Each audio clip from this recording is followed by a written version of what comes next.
This What's Working with Cam Marston podcast is brought to you by Stella Artois Beer.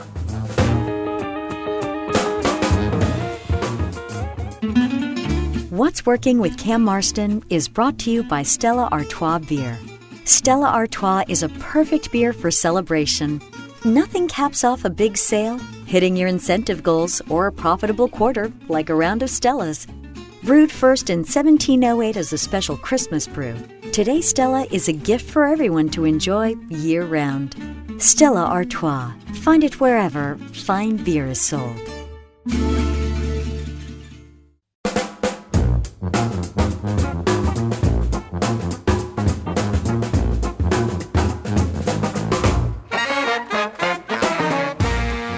Welcome, everyone, to another episode of What's Working. I'm Cam Marston. What's Working is the show designed to bring you the workplace, the workforce, and the marketplace trends that are changing the workplace, the workforce, and the marketplace around us. Our goal is to find guests that can bring insights into the trends shaping their workplace in the hopes that something they say may make each of us a little bit better at whatever it is they do. And today will be no exception. For those that are familiar with my work, for the past many years, I have studied the demographic shifts in the workplace and the marketplace. It's been 20 some odd years doing this. And in so doing, I've learned the generations that make up our workplace. And I work with my clients to better understand those generations. For example, how do we sell more stuff to the millennials? How do I recruit and retain more Gen Xers? What's wrong with my Generation X managers? Why do they cause so much turnover, which is a fun conversation. How do I meet my baby boomers' children who are potential clients of mine? Things of this nature. And we continue to study this stuff. It's constantly evolving. And one of the things that we have to do in my business is keep an eye on the next generation. Who are they? What values are they showing? Today's show is going to be a deep dive. Well, let me not say that. It's going to be a dive into the next generation. They're younger than the millennials, born since roughly 2000, and they go by many different names. The two most popular that I see are Gen Z. So Gen Y is also known as the millennials. Millennials equal Gen Y. And the generation to follow Gen Y is obviously going to be Gen Z. And another term for them is the iGen, as in a lowercase I, iPod, iMac, iPhone, iWatch, whatever, iGen. And again, born since the year 2000, they're the next workforce. And many of them are already moving into the workforce. I've got some healthcare clients that are employing quite a few of them, particularly as their people in healthcare are hard to hire. So they're moving younger, and it's proving fruitful for them. Nevertheless, today we're going to interview a member of Gen Z, also known as the iGen. And after accepting nearly, I think the number was 750,000 applications to be interviewed for this opportunity here on my radio show, we have selected one. Her name is Rainey Marston. Who is she? She's my daughter. She's my 18-year-old daughter. She's been in college for a couple of weeks now, just called to let me know she got a speeding ticket. And I let her know that no, you'll be paying for that, not me. But we're going to talk to her about her outlook for the world, outlook for the job marketplace, her outlook for college. And is it fair to say that she represents all millions upon millions of members of her generation? No. But she is the one who I'm asking these questions of. And what you're going to hear is, frankly, a homage to a chapter in my family's life, a conversation that I wanted to record with her in the studio to capture her beliefs and her thoughts and things like that, so that we can reference it someday in the future and laugh and giggle about that day together. However, along this process and in this conversation, she says some things that I think are insightful, and my job is going to be interpret these for the listener. So we'll be jumping in and out of this interview with my daughter, and I'll be giving you context to what she's saying, things like religiosity, things like birth order trends, things like the education of males, which is something that we've talked about in a previous episode, all of which will help you get an idea around this next generation of employee. One of the challenges that many places face is trying to meet a client's child. And this is a conversation that I have a lot in my financial services services clients. And one of my financial services clients that comes to mind is the professionals at Sandifer Wealth Management. You'll find some of the most honest and professional and helpful people out there. And if there was ever a company or a group of financial professionals interested in taking care of both their current clients and their next generation of clients, you'll find them at Sandifer Wealth. If you're one of these people who's about to cash out of a 401k or any one of these kind of cash out moments that people face towards the end of their career, and your interest is in taking care of the next generation, they'll be able to help with some good advice and some good ways to think about what that may look like. Give them a call at Sandifer Wealth Management. When we come back, we'll be playing the interview. I'll be opening with my opening comments to my daughter as we started the tape in the studio. And then I'll jump out of that conversation to give some context to these conversations. So it's going to be a little bit different this time, but hey, it's my show and I got the radio and I think it's good content, most importantly. We'll be right back. You're listening to What's Working. I'm Cam Marston.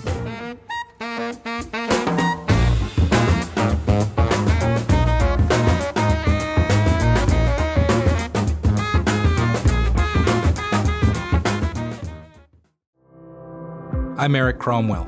The law firm of Cromwell & Associates can help guide your decisions regarding the life you've created with estate planning tools like wills and trusts. We've planned meetings with first-generation business owners and large multi-generational family groups. With locations in Mobile and Fairhope, we can assist you and your family through every stage of life. To learn more, call 251-605-9075 or find Cromwell & Associates on Facebook.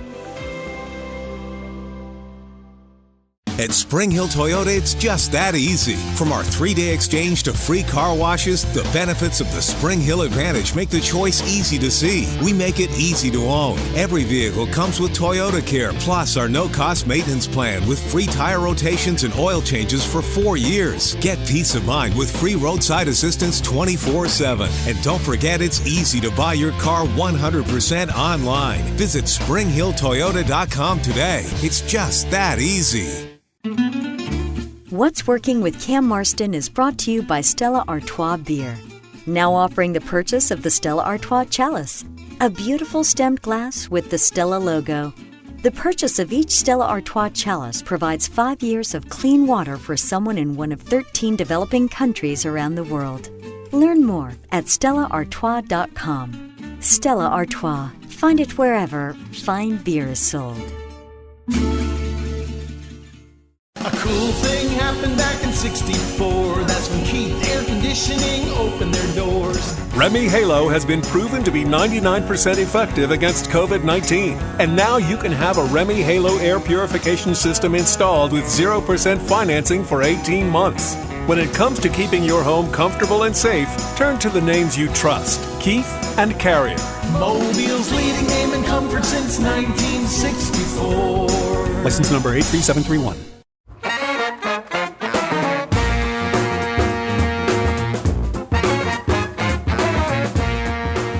We are back. You're listening to What's Working. I'm Cam Marston. I'm in the studio with someone who's very special to me.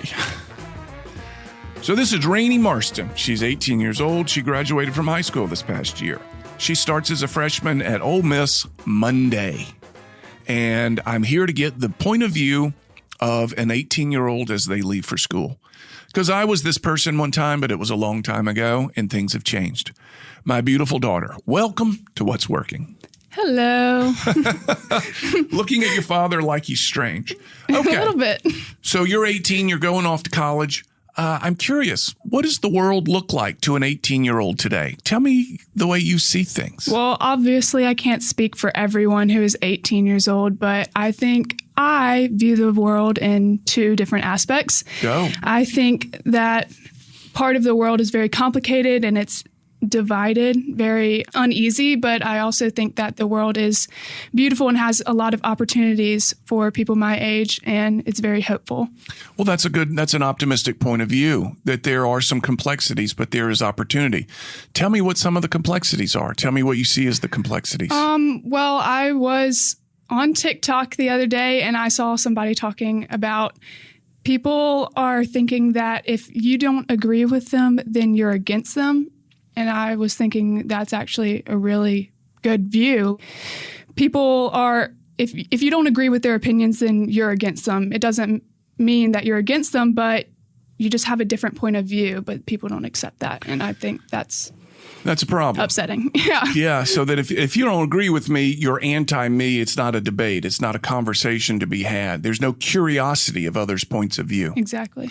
And tell me how you deal with that on a daily basis. Well, it's probably not the right thing, but I just don't like to get into arguments that much, because then it's like people get upset and things end up bad. I don't know how else to describe it. It's just conflict, and I'm not really good with conflict. You've had a somewhat of a liberal arts education in your high school years. You've been taught to evaluate arguments. You've been taught how to argue. Yes. How does this show up with your friends today? And you guys are sitting around, hanging out, talking, and someone comes up with a point of view that you disagree with. Do you explore that disagreement, or do you just avoid that conversation completely? I don't avoid it. I like to show my point of view also, and they voice their opinion. And most of the time it ends up that we agree to disagree. Yeah. Nobody's really going to give up their point of view.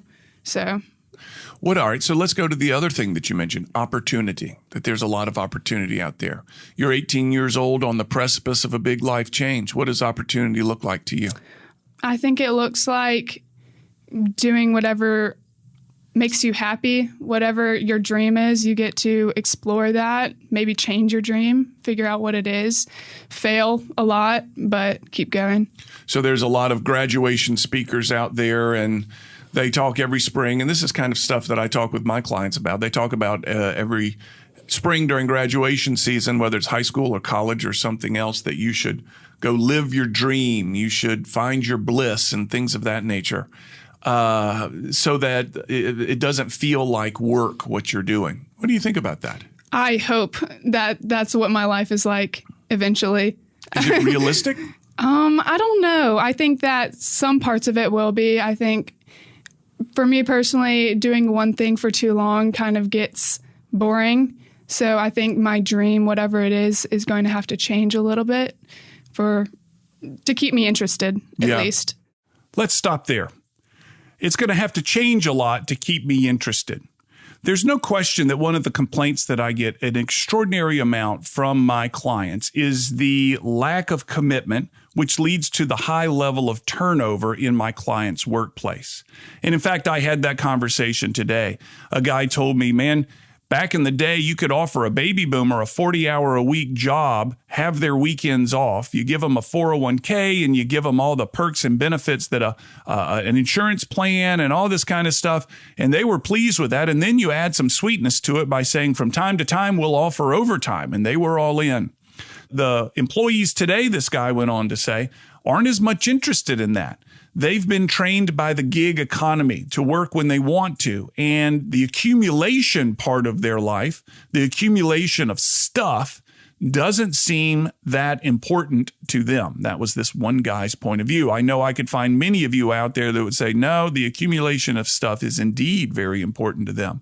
But let's go back to the retention issue that is always an issue in workplaces, and that is, why don't people stay a long time? Now, to add some context, I am a Generation Xer, and it so happens that most Generation Xers who have children that are part of the iGen, which is what my daughter, Rainey, is. She's a member of the iGen.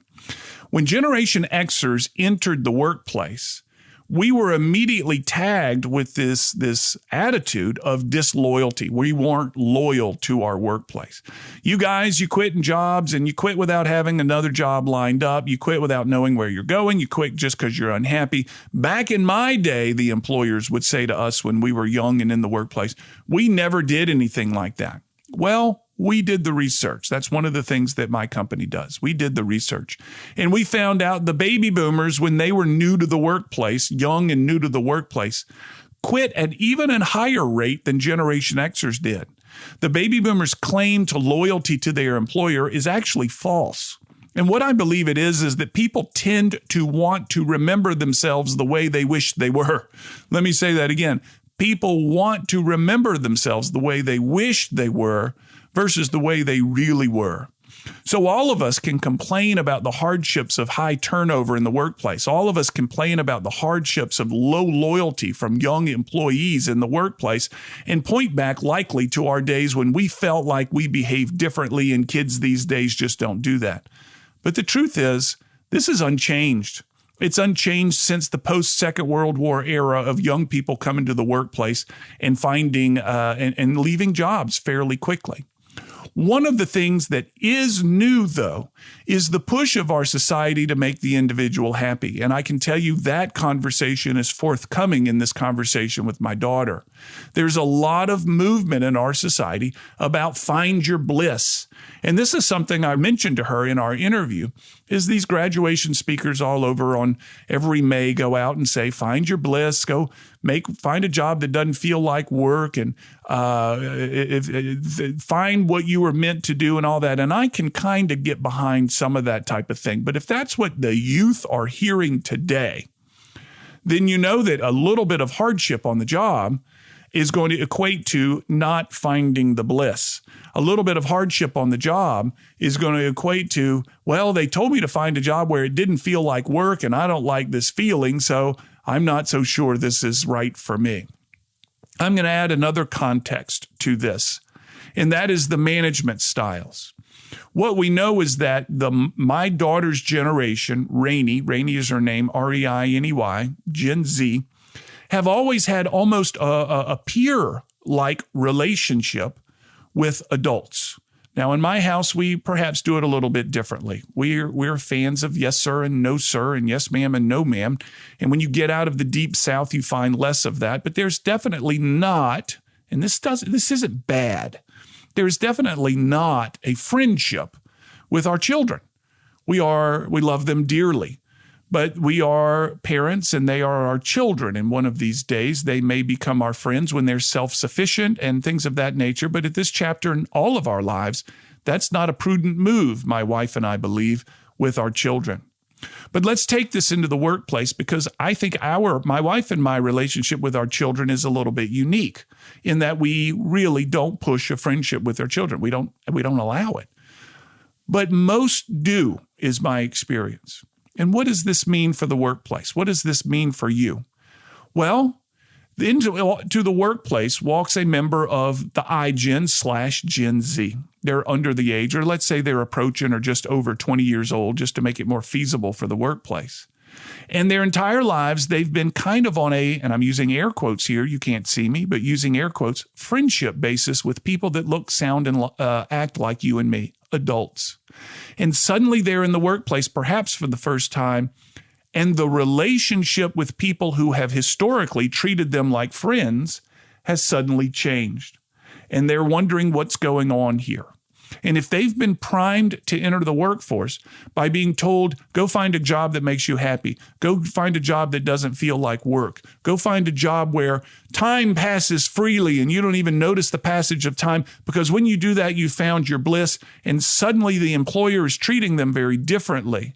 They're maybe not asking them to say sir and ma'am in the workplace, but it's no longer a friendship. They're going to say, what's going on here? What's going on here? What is the solution to that? I'm not exactly clear.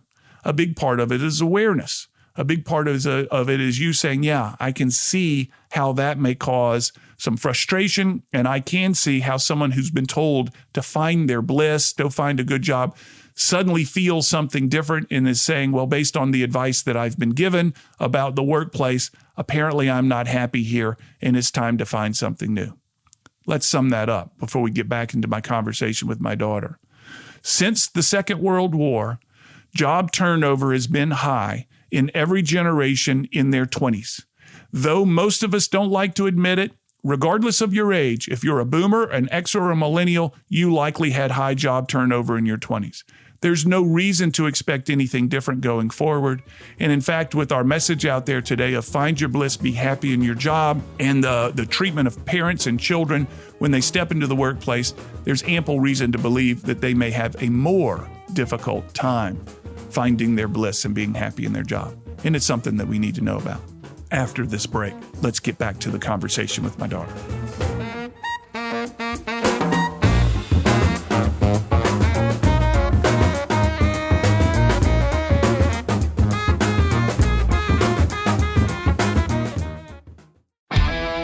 Paul Lewis, General Manager of Roy Lewis Construction. Many of our commercial buildings you drive by daily on both sides of the bay are the fruits of our client relationship since our beginning in the early 80s. It is our mission to bring value to our clients, from retrofits to ground-up construction and everything in between.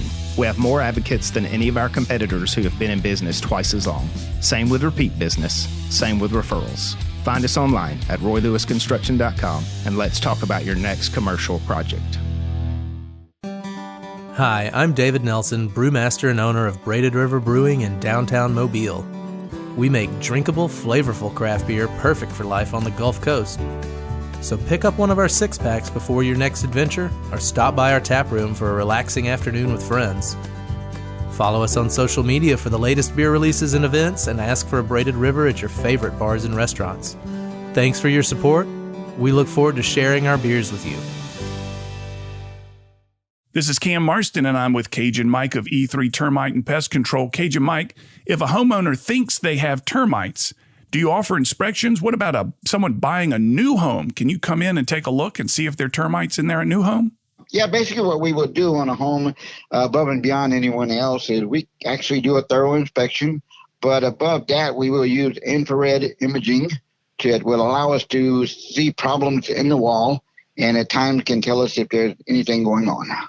That's fantastic, Cajun Mike. How can people find you? They can find me at e3pest.com. That's the letter E, the number 3, pest.com. King Solomon wrote, "Without consultation, plans are frustrated, but with many counselors, they succeed." The law firm of Cromwell and Associates has the legal counsel that can help your business succeed with experience in LLCs, corporations, and tax. I'm Eric Cromwell. Our law firm has locations in Mobile and Fairhope. Call 251-605-9075 or search for Cromwell and Associates on Facebook. And let's discuss how we can help you. Hey, this is Cam. Thanks for listening, and I hope you're really enjoying the podcast. Do me a favor and search for Cam Marston on your social media outlets and like us or follow us or whatever is the right thing to do. Also, if you know others who'd benefit from the podcast, please forward it on to them and encourage them to listen. If you're so inclined, we'd love your rating on Apple Podcasts or wherever you get your podcasts. Those ratings matter. Finally, don't be a stranger. Email me with your comments, your feedback, your thoughts, your show ideas, whatever. Cam, C-A-M, at cammarston.com. I'd love to hear from you. Again, thank you very much for listening. Now, back to the show.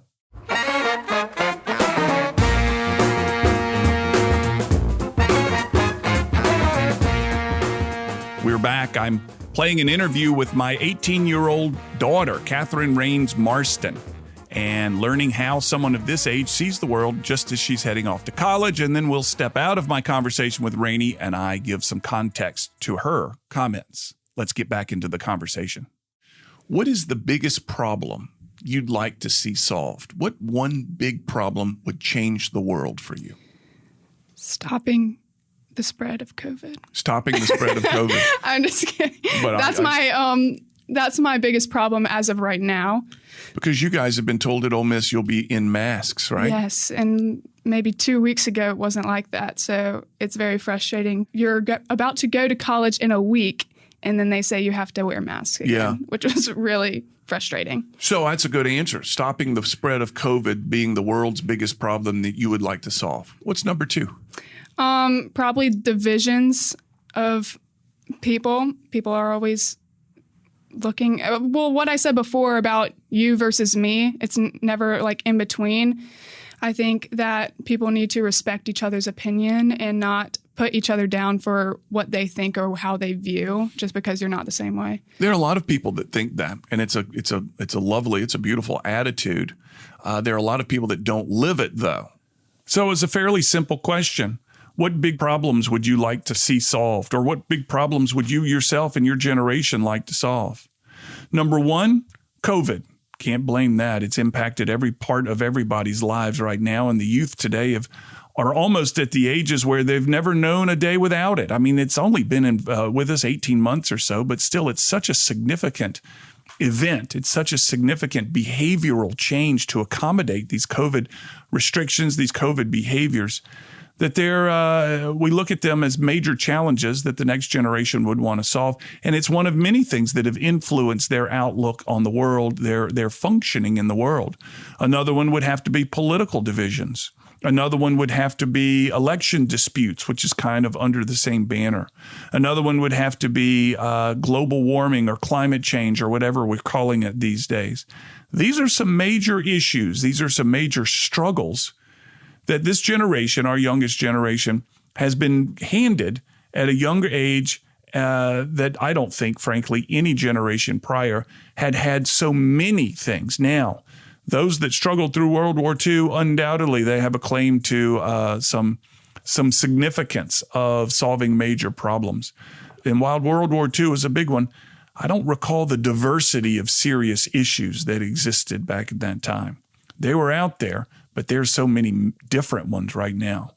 Let's go back to the conversation with my daughter. Have you seen people out there that you feel like have the right approach, that are living examples of how to disagree? Do you see these people out there?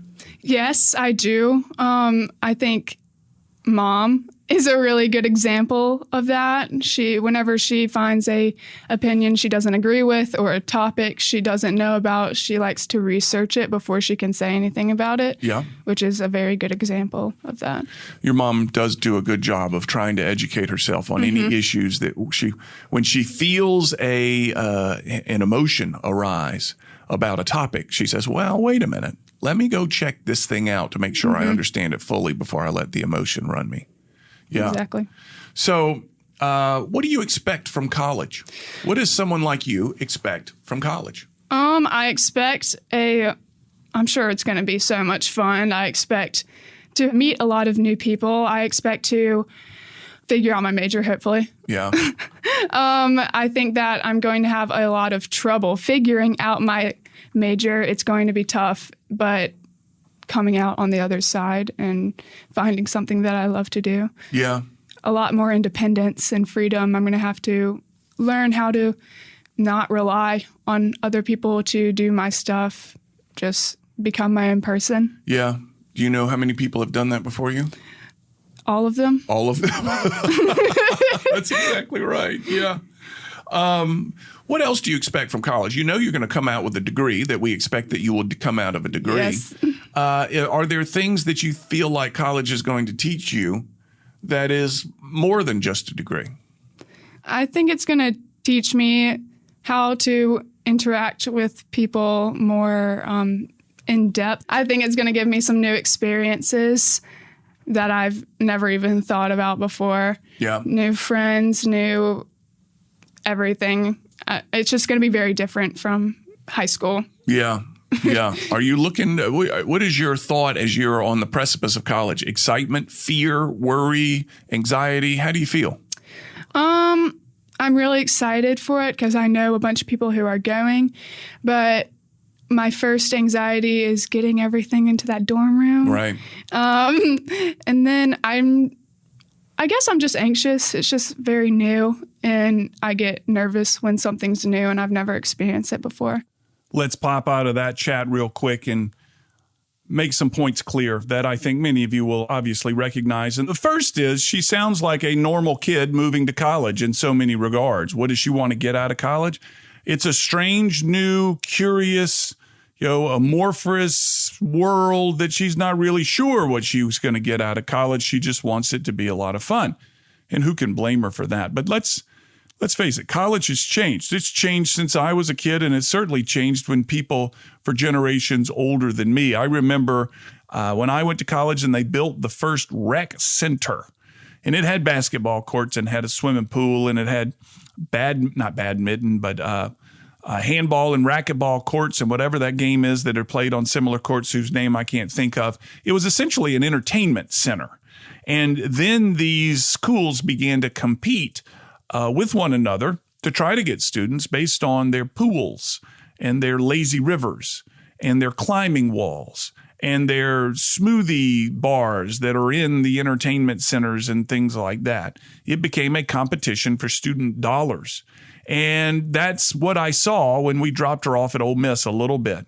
the restaurants in the student center and things of that nature.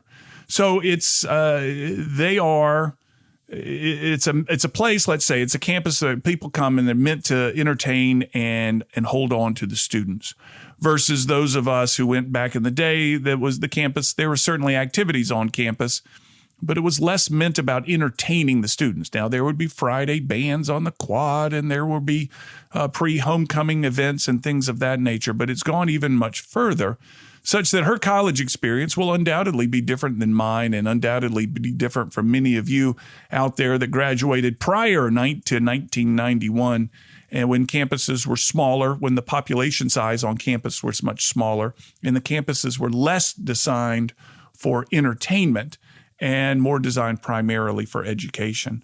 So what does she expect from college? She doesn't know, but I know this, that her experience after 4 years or however many it takes to graduate from Ole Miss, her stories at the end of those 4 years will be much different than mine and yours. And ain't nothing wrong with that, but we all try to relive our memories through our children as they're going through things, and I'm afraid that our college experiences, hers and mine, will be very different from one another's.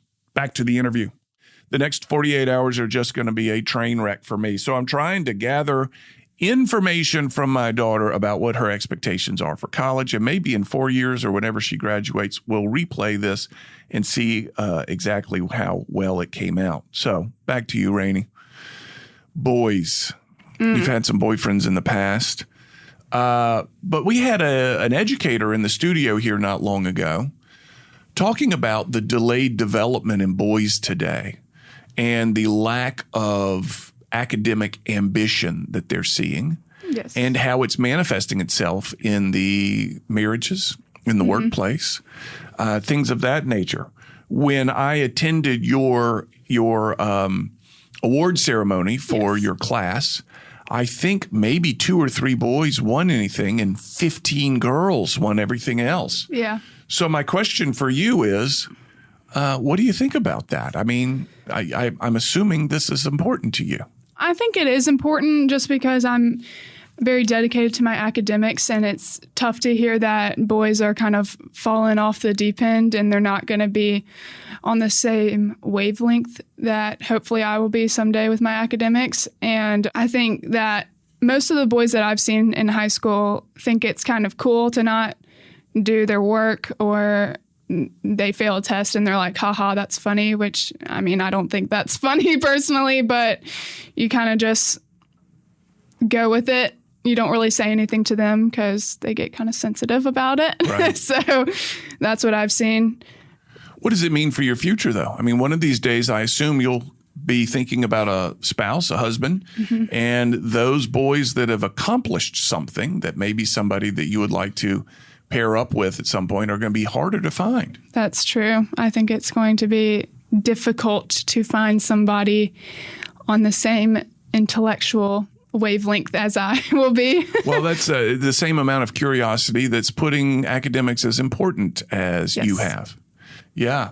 I talked to a friend of mine not long ago. Her daughter's about to graduate from college after 3 years. All her classmates from high school won't graduate in less than 5 years. Oh, wow. In other words, she's come in, she's put her head down, and she's moved through her classes with great success. But her colleagues that she left high school with are 2 years behind her. What do you think about that? Good for her. I mean, that's really impressive, but her colleagues are lacking, and it seems like they're going to college for the no parents part. I'll admit that this worries me. Of all the shows that I've done, the one that I did with educator Blair Fisher about the hidden crisis of boys is the one that I think is probably the most important that I've done and worries me the most. The boys' lack of academic ambition. And just, let's see, September 6th, an article was published in the Wall Street Journal. That headline is, "A Generation of American Men Give Up on College. I Just Feel Lost." The subheadline, "The number of men enrolled in 2- and 4-year college has fallen behind women by record levels in a widening education gap across the U.S."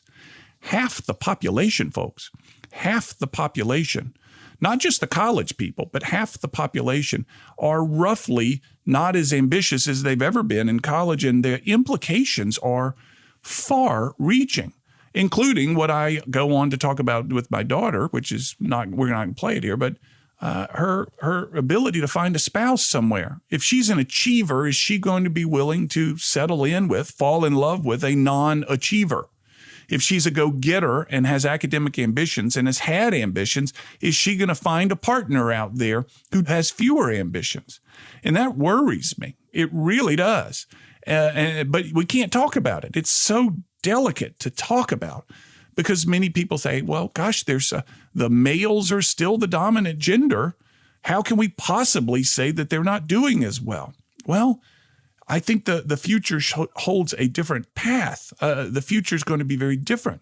And I'm not saying we should favor one or the other, but I sure would like that dang pendulum centered for my kids' sake, for my daughter's sake, to find a spouse someday. Real quick before we go to break, one of my friend's daughters is graduating from college in 3.5 years.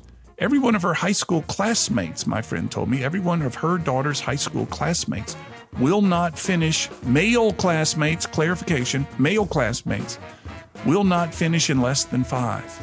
And there you have it. Let's go to break. We'll be right back. You're listening to What's Working. I'm Cam Marston.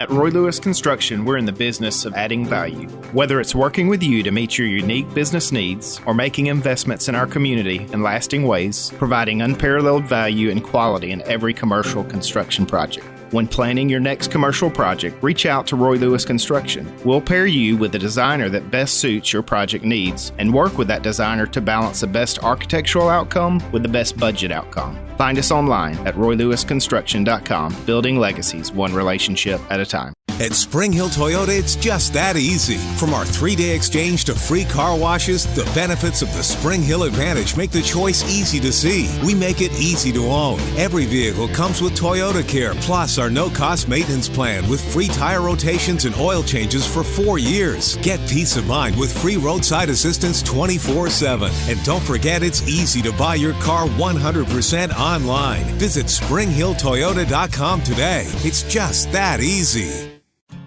Think about how people really see you. The kid at the drive-thru just sees a coffee drinker. Please pull forward. Your local barista sees the person who loves a smiley face in their latte. See you next time. It's kind of the same way with insurance. Other insurance companies just see a customer, but a State Farm agent sees more. They see you as a neighbor. Your State Farm agent is here to get to know who you really are, so they can help life go right. Call me, State Farm agent Allison Horner, in Mobile at 666-1616. I'm David Nelson, brewmaster and owner of Braided River Brewing. We want beer that goes along no matter where the adventure takes us and that doesn't make us choose between great beer and drinkability. We're drawn to the Delta and united by beer because to us, the best way to celebrate the Delta is to slow down and savor the moments and the beer together. Come visit our tap room in downtown Mobile and ask for us at your favorite bar or restaurant. Visit online at braidedriverbrewing.com.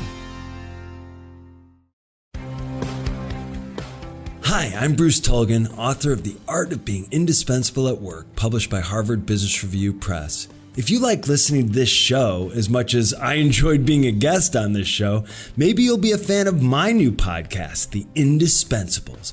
Each week, I ask my guests what sets them apart in the workplace, what makes them tick, and what makes them so successful. I've interviewed some amazing people at all levels and organizations of all shapes and sizes with some amazing stories, including the former Chief of Staff of the United States Army, General Dennis Reimer, New York Times columnist Ron Lieber, Kara Golden, the founder and CEO of Hint, and many, many more. Consider please listening and subscribing to The Indispensables on Apple Podcasts, Spotify, or wherever you're listening to this show.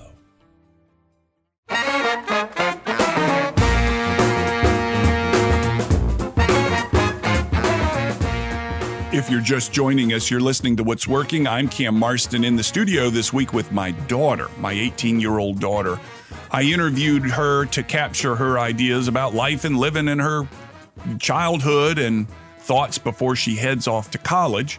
She's a member of the youngest generation that we kind of have an accounting for, which is known as Gen Z or the iGen. And I'm pulling clips from our conversation out and broadcasting them and then kind of making some comments on them. So we'll get back to that conversation with my daughter. What do you think about your home, your family life, anything like that? Is it unique in any way compared to the people you'll think you'll meet from other parts of the country? I think it will, just because, well, at least in Mobile, I've seen, I think my parents disciplined me a little bit more than other parents, but I think that it was in a good way, just helping me make my own decisions and to think for myself. And I think that my parents did a great job of showing me that you don't deserve everything. You have to earn what you have. And like doing chores around the house just because I live there, I have to do these things. And even if it's chores for money, I have to work for it. And it's not free money that I get. I have to earn what I have. I have to be a good student, a good sister, to keep my car around, to have privacy privileges, that kind of thing. So I think that's been really valuable moving forward. Let's pause here a bit and add some context to this. There's no doubt that she's kind of buttering me up here, and I can't blame her, and I frankly compliment her. It's a prudent move. One of the things that she didn't say that I heard in her comments is that she has noticed the parenting trends that go on in our house. All generations have parenting trends. My parents reacted to the trends of their time and raised my siblings and me under those trends, and I'm doing the same. We could spend hours talking about parenting trends and what those trends have done to the children who are now adults and in the workplace or the marketplace. But I'll give you a couple examples real quick. One of the parenting trends that I'm certainly aware of, perhaps you are too, is called the helicopter parent. Now, the background on this, the helicopter parent came out of 9/11. And it was the baby boomers who were the parents of the youngest children at that time. And the baby boomer reaction, one of the many reactions to 9/11, was to become the helicopter parent. And that is to hover over the children, to be present with them. We don't know what the enemy looks like anymore. So I'm going to be there with them. I'm going to stand with them. I'm going to take a look and be careful and protect them in any way I can. That's number one of a helicopter parent, protect them any way I can. And number two, enhance their experience in any way I can. So those were the millennials who were receiving this parenting trend. And today the millennials are in the workplace. Certainly in the workplace, many of them. And that helicopter parent mentality has influenced the millennials in their behavior in the workplace, which is when I need something, people should be there and willing to help. When I want to talk about my situation, people should be there and willing to listen. When my team wants attention from the leadership, that leadership should be there and attentive and willing to listen. And it's one of the signatures of the millennials in the workplace is the demand for attention. It doesn't mean that they don't get work done. It's simply a demand for the attention. One of the parenting trends that I, as a Generation Xer, received as a child was the latchkey kid parenting trend. You may be familiar with this one as well. As Generation Xers were coming up, we were given a key, at least I was given a key every day. I went to school and would let my brothers in at the end of the school day into the house, and I would look after my brothers until my parents got home from work. And this was kind of a part of our rhythm of our life as my father always worked. My mother went in and out of different jobs and projects and things of that nature. But the point, the latchkey kid, the Gen X latchkey kid had to figure things out for themselves. And they were often told, don't call me at work. So we did. And that's one of the signatures of the Gen Xers today in the workplace is figure it out. Figure it out yourself. Yes, I know the answer to the problem you're facing, but you're going to need to figure it out yourself because you will own the process once you figure it out yourself. Again, a parenting trend that influenced me, a Generation Xer as a child, that today is manifesting itself in the workplace. So we look at my daughter's generation. What are the parenting trends influencing her? Well, one of the things that we know is that I and my peers are what's called a drone parent. We're not a helicopter parent. We're a drone parent. And drones circle way up high up in the air and watch out for things. You're familiar with drone strikes and things of that nature. My kids don't know I'm watching them, but through the technology available on my phone, I can, and I do.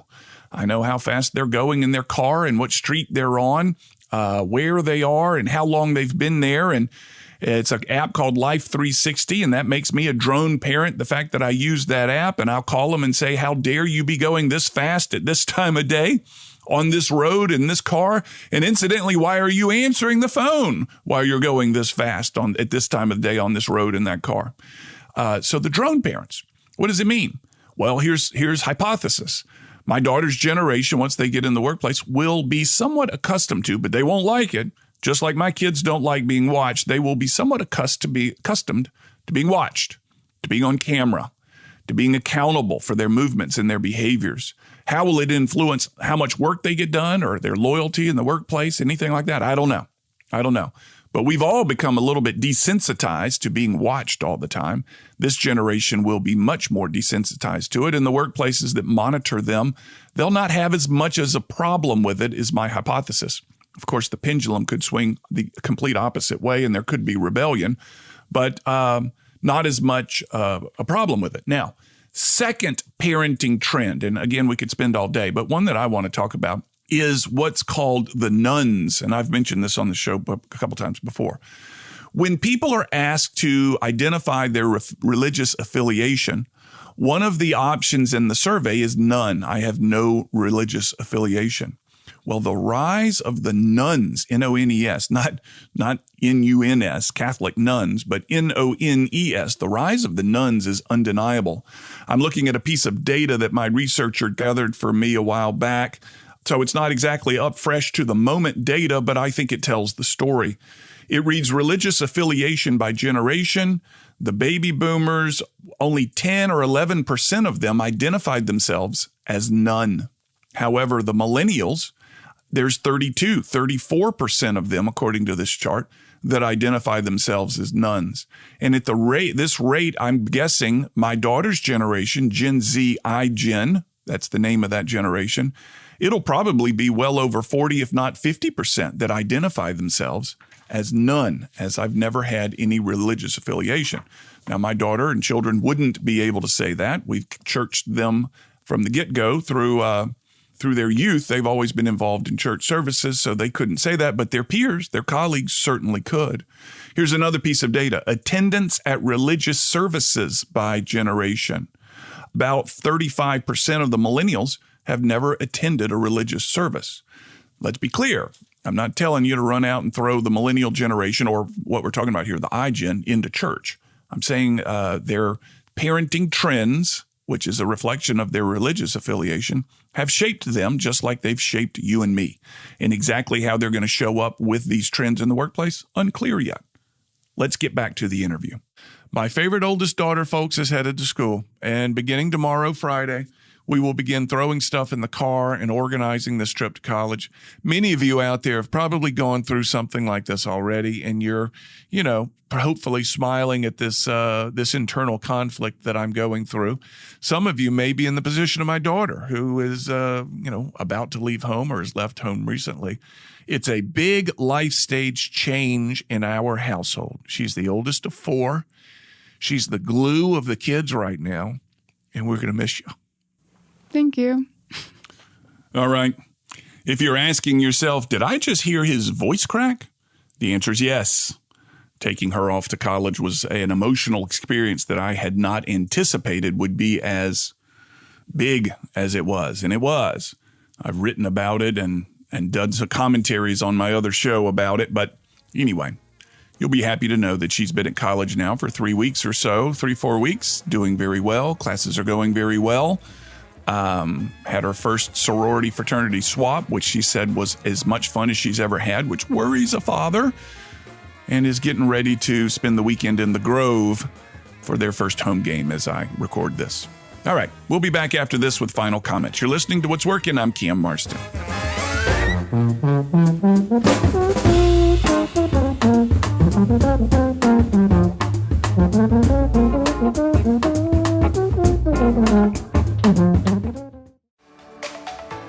This is Cam Marston. The Keith family has provided service to my heating and cooling system since my family and I moved into our home 12 years ago. And today, Keith Air Conditioning offers 0% financing for up to 60 months on new installations, making a new heating or cooling system for your home even easier to come by. Give them a call or find them online and let them come work their magic. Keith and Carrier. Turn to the experts. What's Working with Cam Marston is brought to you by Stella Artois Beer. Stella Artois is a perfect beer for celebration. Nothing caps off a big sale, hitting your incentive goals, or a profitable quarter like a round of Stella's. Brewed first in 1708 as a special Christmas brew, today Stella is a gift for everyone to enjoy year-round. Stella Artois. Find it wherever fine beer is sold. This is Cam Marston with Cajun Mike of E3 Termite and Pest Control. Cajun Mike, houses on pilings can have termites eat their way up inside the piling and enter the house. The homeowner never knows about it, but your company offers protection. Tell me about that. Yeah, Cam. Basically, what we have designed is a program, and what we do is we will actually drill to the center of the pilings and put a product in the center that will stop the termites from coming up into the home. Stucco exteriors as well? Correct. How can people find you, Cajun Mike? They can find me at e3pest.com. That's the letter E, the number 3, pest.com. When you make the right decision, it feels good, like picking the perfect accent rug or choosing a good night's sleep over an all-night crime show binge. It feels really good to make the right insurance decision, too. I'm State Farm agent Allison Horner, and that's why I'm right here in Mobile to help you select the right protection at the right price. I'll make sure you understand your State Farm coverages so you'll know what to expect if the unexpected happens. With me as your State Farm agent, it's easy to make the right choice. You can come by, call, or click AllisonHorner.com. When you want the real deal, like a good neighbor, State Farm is there. This is Jay Stubbs with Concourse Financial, and when I'm not working on an insurance plan with a financial advisor, I'm listening to What's Working with Cam Marston. Now back to the show.